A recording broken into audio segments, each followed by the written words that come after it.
वट सावित्री पूजा प्रतिवर्ष उत्तर भारत में ज्येष्ठ मास की अमावस्या को एवं दक्षिण भारत में ज्येष्ठ मास की पूर्णिमा को सुहागन औरतों द्वारा किया जाता है।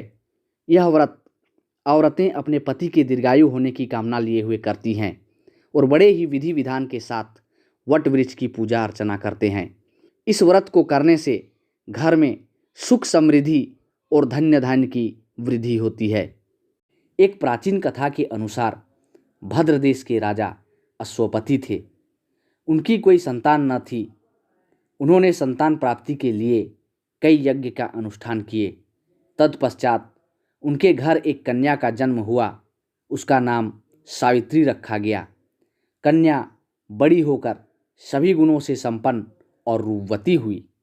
उसके योग्य कोई वर न मिलने के कारण राजा अश्वपति बड़े दुखी रहा करते थे। उन्होंने अपने पुत्री सावित्री को अपने मंत्री और सैनिकों के साथ वर की तलाश में भेज दिए। सावित्री जहाँ तहाँ भटकने लगी। इसी क्रम में एक दिन शाल्व देश के राजा धुम्धसेन से मिली, जो राज्य छीन जाने के कारण कुटिया बनाकर वन में निवास कर रहे थे। राजा धुम्धसेन और उनकी पत्नी दोनों अपना दृष्टि खो चुके थे।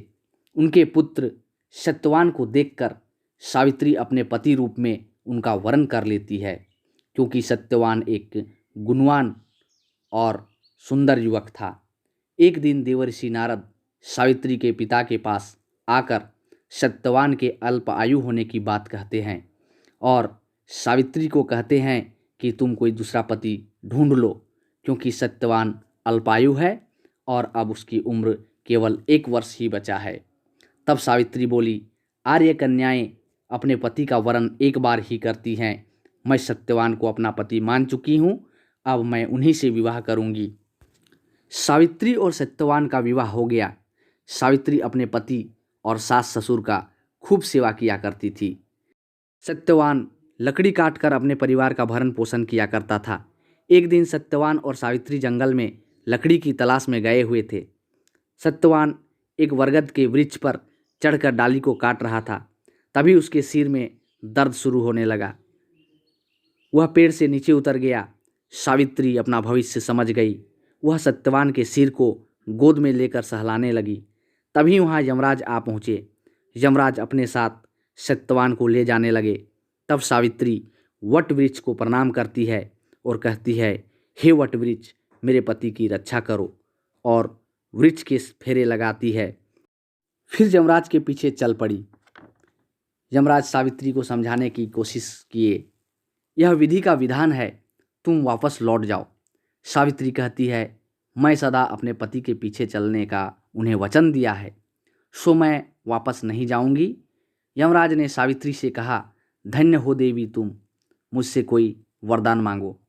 सावित्री अपने सास ससुर के आंखों की रोशनी मांग लेती है। यमराज ने तथास्तु कहा और आगे बढ़ गए। सावित्री फिर पीछे पीछे चलती रही।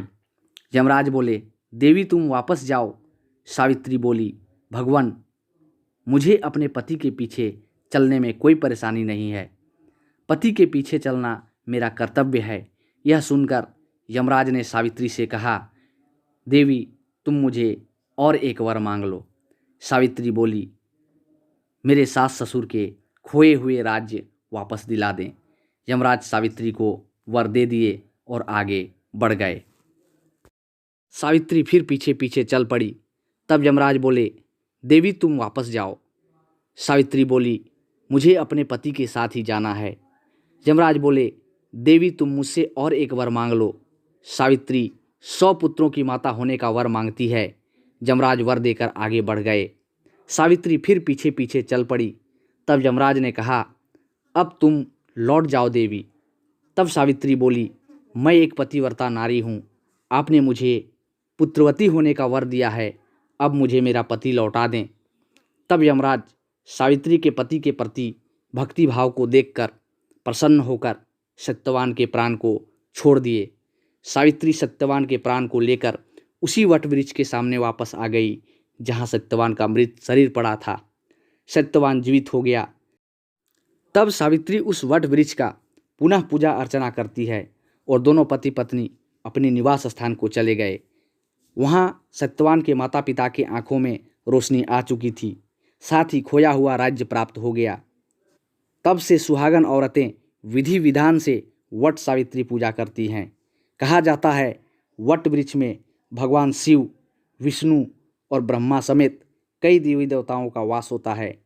इन देवी देवताओं के साथ सत्यवान और सावित्री की भी पूजा किया जाता है।